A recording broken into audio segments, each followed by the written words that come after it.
عايزين يطمنوا انما العيال الابيضه المرتشين المأجورين اللي صفحاتهم مأجوره ما لهمش اي لازمه.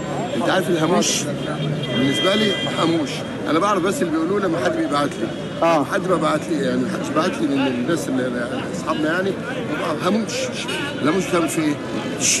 بس ما لهمش. لكن الجمهور خد بالك حاجه عظيمه ومحترمه واقف ورا نادي مش النهارده، طول عمر جمهور الزمالك جمهور عظيم وجمهور لو تفتكر كده يعني جمهور الاهلي لما يقف جنب الاهلي 43 دوري مثلا، انما جمهور الزمالك 14 دوري واقف وصامت. بتلاقي اطفال صغيرين يعني مثلا 10 سنين زي ممدوح عباس ما خدناش ولا بطوله.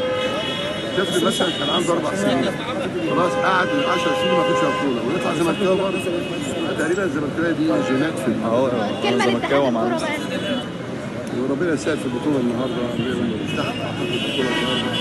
واعتقد ان التاجيل النهارده لبكره بيتهيألي يعني انه بسبب البطوله اللي كلهم رايحين يفتحوا البطوله. انا مش عارف اللي اعتقد البطوله بتاع شباب النهارده يفتحها. انا بقى كلمه مني لاتحاد الكوره بعد قيد صفقات الزمالك، حسبي الله ونعم الوكيل. طلبت إدارة الأهلي إتمام الصفقة في الصيف مع تحديد القيمة مع تحديد الأهلي لقيمة 7 مليون دولار حد أدنى لإتمام الصفقة. يعني لو كده ديانج فالتفكير هيبقى مع نهاية الموسم في الصيف يعني ب7 مليون دولار. وطلب مسؤولي الأهلي من بشكتاش الحصول على موليكا ضمن الصفقة مع انتقال ديانج للفريق التركي. هنخصم ده من ده والأهلي هياخد فلوس أكيد يعني.